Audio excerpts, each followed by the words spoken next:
Hoje no Viver é Melhor, inclusive, a gente vai falar sobre um assunto que faz parte da vida de muitos brasileiros. Então, você que tem perguntas, já fique atento para registrar a participação, porque ainda nesse primeiro bloco a gente vai ter que responder a sua dúvida, combinado? Então, já fique atento para falar sobre colesterol elevado. E hoje nós vamos falar sobre a importância da nutrição, da alimentação, para prevenir e controlar o colesterol elevado. Inclusive porque há medicações que são usadas para que esse objetivo seja alcançado. Mas a alimentação ainda é a primeira parte da vida da gente, dos nossos hábitos, que deve ser olhada, reeducada para se buscar esse controle. É sempre importante a gente manter os bons hábitos, mesmo quando há um remédio, igual a hipertensão, por exemplo. Não é porque tem um remédio para controlar a pressão que essa pessoa pode simplesmente relaxar da alimentação e consumir sal em excesso, consumir industrializados em excesso. No caso do colesterol é a mesma coisa, mas tem muitas dúvidas que rondam esse assunto. Então a gente vai perguntar isso já já para a nossa convidada do dia. Reforçando o nosso WhatsApp para perguntas 99801-1242, código de acesso 11. Inclusive, para você ter uma ideia, eu falei que esse é um problema que atinge muitos brasileiros, né? Segundo o Ministério da Saúde, 40% da população tem colesterol elevado. 40%. É muita gente que está com colesterol elevado. E se você também está passando por esse desafio, a gente vai trazer alguns esclarecimentos. Você sabe o que é que eleva o colesterol? Será que é mesmo a gordura? Só a gordura? Muita gente acaba cortando toda a gordura da alimentação e vê que o colesterol não diminui tanto ou que outros índices acabam aumentando. Então a gente vai perguntar para a nossa convidada hoje como fazer para melhorar os níveis de colesterol, inclusive entender essa coisa de colesterol bom, colesterol ruim. Quem vai explicar tudo para a gente hoje é a nossa convidada, a Renata Gildice de Oliveira, que é nutricionista, formada pela Faculdade de Saúde Pública da USP, especialista em nutrição clínica preventiva pela Universidade de São Marcos, é a nossa convidada hoje. Renata, boa tarde, seja bem-vinda ao programa Viver é Melhor. Oi, boa tarde. Eu que agradeço a oportunidade, né, e o convite de vocês para poder falar um pouquinho desse assunto que é tão importante, tão controverso, né? Como você falou aí, não é só gordura, tem muita coisinha aí para a gente comentar. E é interessante porque com o acesso à informação, especialmente na internet, a gente encontra hoje muita coisa, as pessoas têm muitas respostas. Quando a gente fala de colesterol, todo mundo sabe várias coisas. Mas na prática, a gente ainda tem dúvidas ou ainda tem exames que mostram que o colesterol elevado. A gente ainda tem que aprender a lidar com esse tanto de informação que a gente encontra, não é, Renata? Na verdade, eu acho que, claro que informação é sempre muito bom, mas ainda tem muita coisa errada, né, na internet. A gente acaba tendo alguns conceitos que eles são equivocados e muitas vezes a comida de verdade, que seria o grande mote, né, da orientação alimentar, ela acaba ficando, né, esquecida e os números, os valores, as pessoas não entendem muitas vezes esses números dos exames, né, elas acabam tratando cada exame como uma entidade isolada, mas isso não é verdade, né? Eu que sou de uma linha mais comida de verdade, mais de baixo carboidrato, a gente entende que é o conjunto da obra que faz diferença, e não um exame pontual que muitas vezes acaba a pessoa tendo uma obsessão em baixar aqueles níveis e muitas vezes ela não entende que é, né, um quadro às vezes mais complexo, né, um quadro metabólico mais complexo que precisaria ser abordado. Inclusive, quais são, por exemplo, fatores que podem permitir uma interpretação diferente? Não quero dizer que a gente agora vai sair questionando os resultados dos exames, mas, por exemplo, a idade faz diferença? Um adolescente, adulto, um idoso, homem, mulher, todos esses fatores, doenças pré-existentes, tudo isso vai, por exemplo, mais tolerância ou menos tolerância com os índices de colesterol? Isso tem muito a ver, né? Principalmente em relação à combinação com outros exames. Então, um parâmetro que é bem comum, né, que as pessoas levam muito em consideração, é, por exemplo, o histórico familiar. Então, por exemplo, uma pessoa que já tem vários familiares que infartaram, né, que tem histórico de doença cardiovascular ou de derrame, essas pessoas elas vão precisar possivelmente manter um controle um pouquinho mais ostensivo. Outro exemplo bem importante são pessoas que têm diabetes.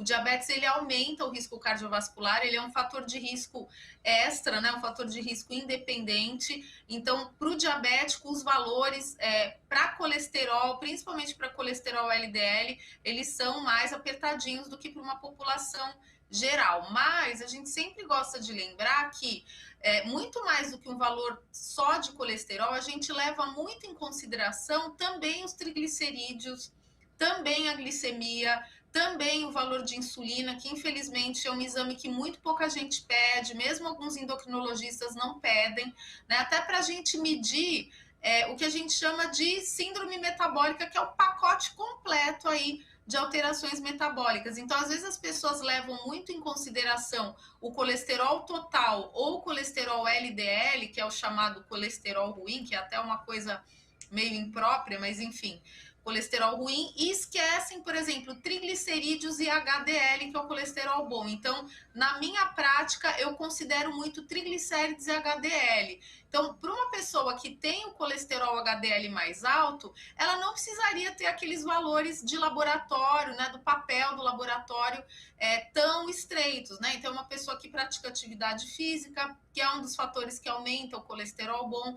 Então, por isso que é importante, antes de ficar olhando o exame, procurando, né, nas redes sociais, tal, alguma interpretação, é importante ter o seu médico de confiança, né, um profissional que, se possível, já tenha algum histórico da sua saúde, dos seus antecedentes familiares, né, se você já tem hipertensão, enfim, precisa ter um cenário mais abrangente para você não cair só naquela perseguição de um número, né, e muitas vezes atrapalhar outros setores aí da sua saúde também. E essa explicação é interessante para a gente entender que não dá para olhar para um exame. Aqui eu vou contar uma história fictícia, mas que aqui muita gente já viu acontecendo e com certeza a Renata também. Gente que pegou o exame, viu os resultados, olhou na internet e falou, está tudo acima ou está desequilibrado, e aí começa a cortar tudo da alimentação. E aí a primeira coisa que as pessoas fazem é reduzir a gordura, completamente a gordura.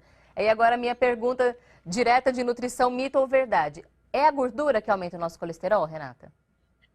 Não, não é não. Tá, assim, a gordura, claro que assim, é importante a gente entender que o colesterol, ele é produzido pelo fígado. Então, 85% do colesterol que a gente vê nos nossos parâmetros é produção da gente mesmo, né? Mas muitas vezes o que aumenta esses níveis, muitas vezes é o carboidrato refinado, né, os açúcares, e muitas vezes também os óleos de sementes. Então, às vezes a pessoa fica desesperada em tirar a gema de ovo, mas ela continua comendo óleo de semente, aqueles óleos de soja, milho e girassol, que são óleos inflamatórios. Ela continua usando açúcar, tomando refrigerante, né, comendo aqueles carboidratos muito simples, de lanches, muito refinados. E aí, quando ela ganha peso, principalmente na região da cintura, né, na região abdominal, ela vem com esse combo de exames, que aí ela fica com a glicemia alterada, colesterol total, o colesterol LDL, os triglicérides, aí tem ácido úrico, tem a questão da gordura no fígado também. Então, realmente a gente não pode reduzir, claro, gordura saturada, que são as gorduras que tem em alimentos de origem animal, ok, elas aumentam a produção de colesterol, mas não necessariamente é um colesterol que vai ser prejudicial. O que prejudica é a comida processada. Então, é o aumento de peso causado por essa comida processada, e a gente não pode esquecer que também tem pessoas que têm o que a gente chama de dislipidemia genética, que é um aumento aí excessivo. Tem pessoas até que são vegetarianas, que não consomem nada com colesterol, né, veganos, enfim, e elas podem ter um aumento, né, acima aí do esperado. Então, a genética ela é muito importante, mas a determinação, muitas vezes, desse chamado perfil lipídico, que é o colesterol total, e as frações e os triglicerídeos, tem muito mais a ver com, né, o avanço da obesidade, do aumento da gordura visceral, que é essa gordura abdominal, que gera a chamada resistência à insulina e a síndrome metabólica. Então, é muito mais um combo, um pacote de problemas do que uma coisa que a gente teria que atacar, né, de forma individual.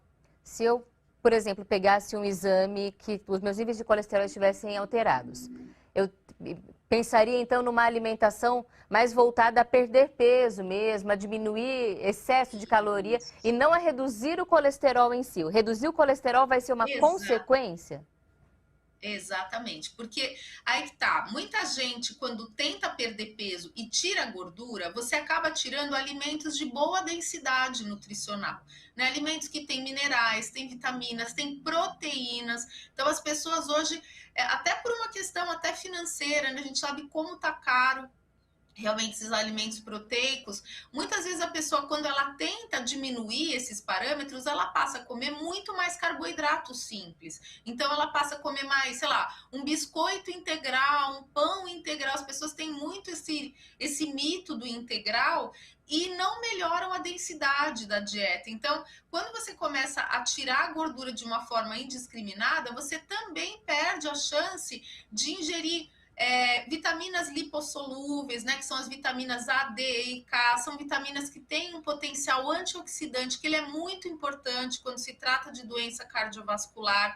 A pessoa para de comer proteína. Então, por exemplo, existe uma demonização, por exemplo, da carne vermelha, que a gente não consegue encontrar um suporte na literatura. Então, uma carne vermelha magra, numa frequência normal, umas 2 vezes por semana, ela não tem problema, né? O problema realmente são os embutidos, né? Então, linguiça, salsicha, carnes muito gordurosas, enfim, essas coisas realmente todo mundo sabe que não seriam opções saudáveis. Mas mesmo uma carne bovina ou uma carne suína magra, você vai ter proteína, você vai ter minerais, ferro, zinco, são coisas importantes. E muitas vezes, quando a pessoa tem o objetivo de controlar o colesterol, ela faz trocas que não são saudáveis. Por exemplo, ela passa a consumir muito mais pães, por exemplo, e massas para não comer gordura. Porque quando você não tem a proteína, que está sempre associada à gordura, você não tem saciedade.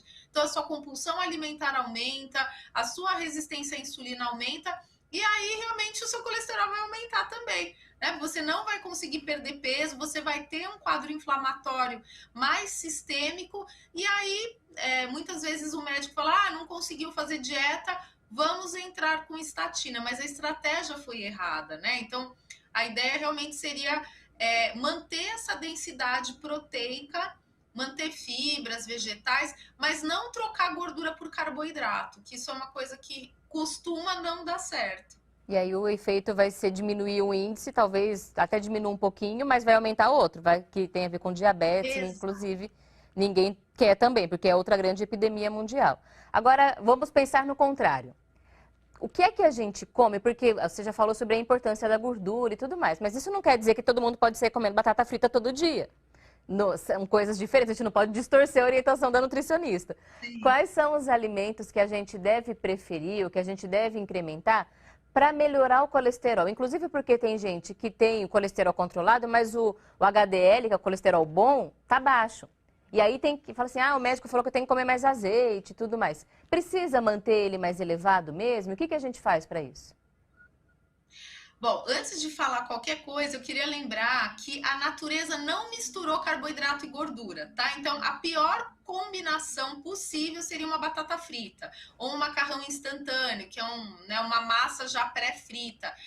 Se a gente pensar que a natureza não misturou carboidrato e gordura, por exemplo, o abacate, ele tem gordura, mas ele não tem carboidrato, ele tem muito pouco açúcar. Né? Uma fruta, ela tem açúcar, mas ela não tem gordura. A carne, ela tem proteína e gordura, mas não tem açúcar. Então, foi o homem que combinou carboidrato e gordura, e quando essa combinação começou, que é uma combinação extremamente palatável e agradável, começou a epidemia de obesidade, doença cardiovascular, de diabetes. Então, acho que isso é importante a gente pensar inicialmente, né?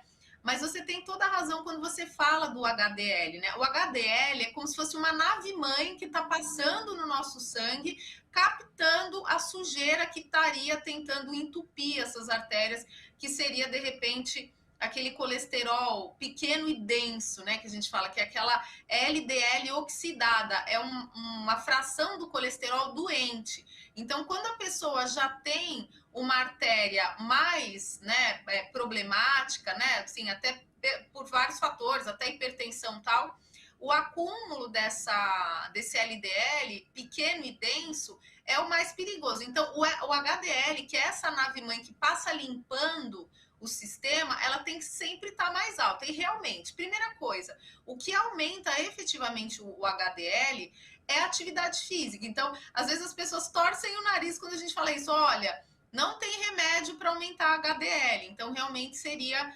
atividade física. Em termos de alimentação, a gente sempre fala realmente das gorduras do tipo monoinsaturado, que seria o azeite de oliva, o abacate, trocar os óleos inflamatórios, soja, milho, girassol, margarina, por óleos desse tipo, né, que são os óleos in natura, né, que são prensados a frio, tipo o azeite de oliva, castanhas, aumentar também as fontes de ômega 3, né, na nossa dieta, então os peixes, o salmão, então tudo isso contribui para melhorar a relação, porque na verdade é o que eu falei, existe uma relação entre o ômega 6 e o ômega 3, né? O ômega 6 ele é uma gordura pró-inflamatória, que ela está presente, como eu falei, nos óleos vegetais de sementes e tudo mais. E o ômega 3, que é o anti-inflamatório, que faria essa manutenção nas nossas artérias, né? Diminuindo realmente a chance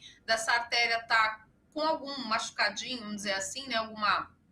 Alguma lesão onde esse colesterol ruim se deposita e faz a placa, né, de gordura, então a gente precisa realmente aumentar o ômega 3, inclusive com cápsulas, por que não? Né? Acho que você pode também utilizar, tem cápsulas originárias de peixes, né? E também tem cápsulas veganas para quem eventualmente não quer consumir esse produto, mas melhorar o HDL é muitíssimo importante, até porque é o que eu comentei, né?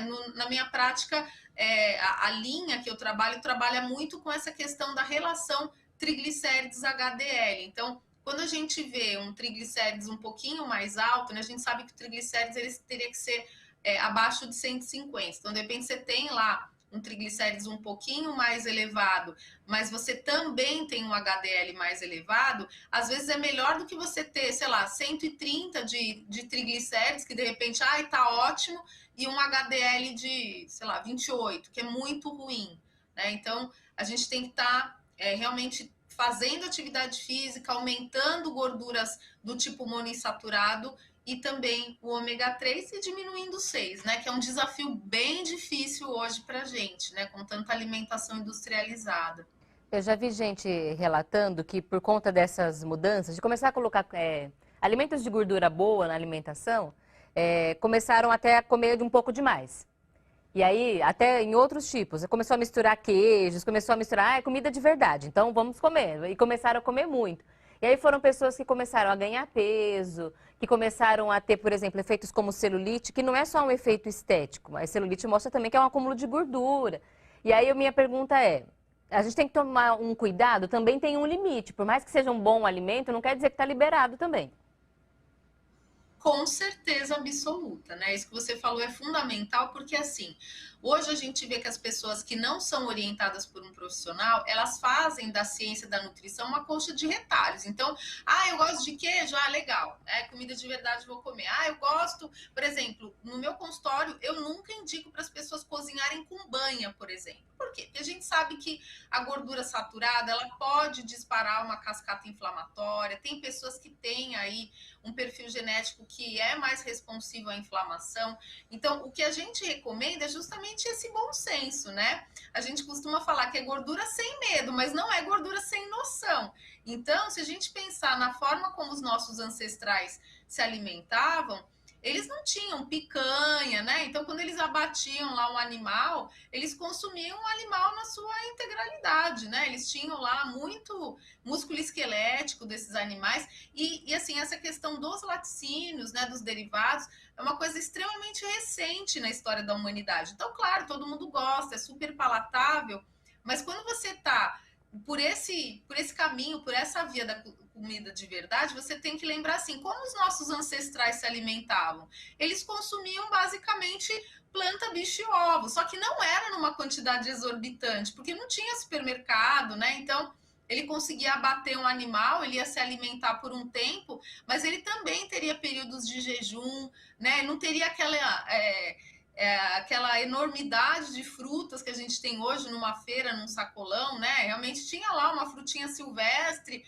acabou, não vai ter mais onde encontrar, então você está coberta de razão. Assim, muitas pessoas elas acabam deturpando, até por, né, por uma conveniência emocional, os conceitos aí da comida de verdade, e acabam fazendo abusos que aumentam o peso, aumentam a inflamação, né? Você falou da celulite, a gente também tem o lipedema aí, que é um quadro inflamatório super, né, que agora está super em evidência, né? A mulherada, 11% das mulheres com lipedema.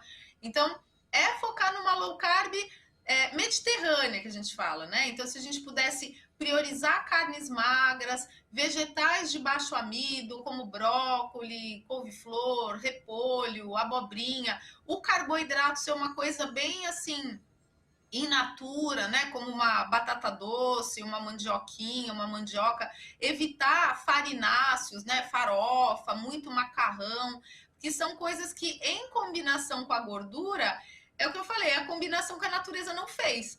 Então isso acaba sendo um tiro no pé, porque a pessoa faz dieta, ainda engorda, fica chateada, né, e aí larga tudo e volta a comer salgadinho e refrigerante. Então tem que procurar realmente um profissional que possa entender o seu perfil, porque às vezes a pessoa tem uma ideia e não consegue colocá-la em prática. Então, a gente vê muito isso no atendimento, né? As pessoas elas têm um grau de informação legal, mas o operacional ele é muito difícil para a pessoa organizar marmitas, refeições fora de casa, é complicado.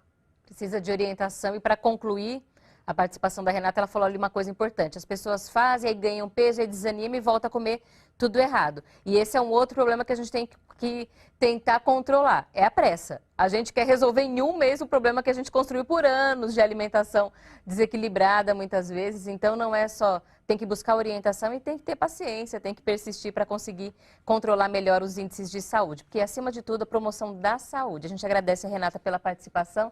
Seja sempre bem-vinda, Viver. A Renata vai continuar com a gente Obrigada, conversando daqui a pouquinho.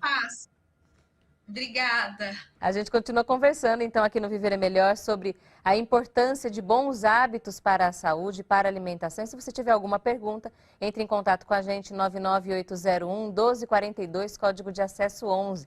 Esse é o WhatsApp que você pode registrar também a sua participação aqui para o Viver é Melhor, mandando sugestões de tema, compartilhando as suas experiências de saúde e sempre, sempre, sempre o seu pedido de prece por você e por aqueles que você ama. É o alimento para o espírito. A gente está falando aqui da qualidade do alimento para o corpo, mas a nossa alma também precisa de nutrição. E eu tenho agora uma outra pergunta para responder de uma telespectadora de Guarulhos, São Paulo, que também ligou pela primeira vez, mas para isso eu vou chamar de volta a nossa convidada, que foi convocada a ficar com a gente mais um pouquinho para ajudar a responder as perguntas da nossa audiência, Renata, nutricionista.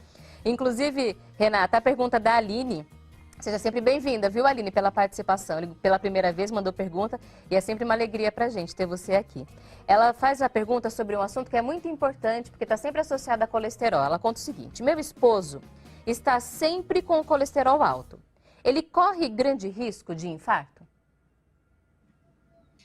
Olha, a gente tem que tomar cuidado, né, para fazer qualquer tipo de previsão nesse sentido, mas assim, vai depender muito do cenário total que ele tem. Então, por exemplo, o que a gente leva em consideração? Se a pessoa é tabagista, né, se ela fuma, se ela tem diabetes, como eu comentei, qual é o tamanho da cintura? Então, a gente costuma falar que mulheres 88 em cima do umbigo, homem acima de 102, né? Então é importante usar uma fita métrica para medir.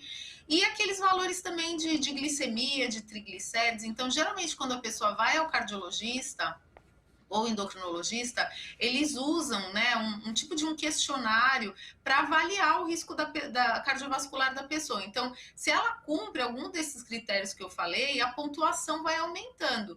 E somado a isso também tem a questão do sedentarismo, né, da falta de atividade física e do estresse. Então, uma pessoa que dorme mal, é estressada, né, tá com uma barriguinha a mais, toma uma bebida alcoólica. Então, isso vai somando numa pontuação que, junto com esse colesterol alto, aumenta o risco cardiovascular. Por isso que existem exames, né, que são exames preventivos, né? Então, exames cardiológicos, exames de esteira, exames também de imagem, para ver aí se existe algum comprometimento de obstrução, né, nos vasos. É muito importante fazer um trabalho preventivo, porque senão realmente fica uma loteria, né? Tem um colesterol alto, mas muita gente tem colesterol alto e não tem um desfecho cardiovascular, né, ruim.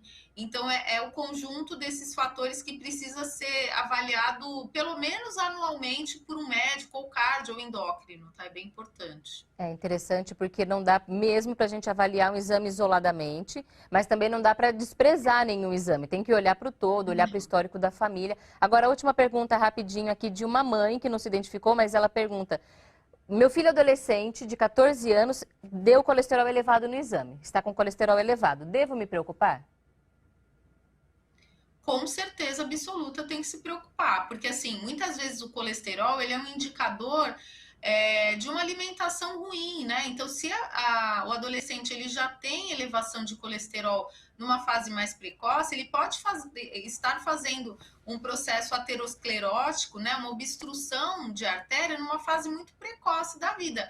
Então, realmente não dá para deixar isso sem uma avaliação mais precisa fazer mudanças na alimentação. Então, no caso dos adolescentes, dá uma boa conversada para reduzir a frequência de lanches, de refrigerante, de pizza, de salgadinho, tentar trocar por uma alimentação mais in natura e fazer um acompanhamento, né? Tentar repetir esse exame pelo menos anualmente para poder não deixar rolar, porque não é legal você ter acúmulo de colesterol, aumentar a atividade física para aumentar o HDL. Então, já aproveitar esse momento para tentar incentivar a mudança, né, de estilo de vida antes que isso se torne uma coisa crônica, porque é muito precoce, né? A gente vê hoje crianças e adolescentes que já têm um risco cardiovascular alterado, muita gordura visceral, muito sedentarismo.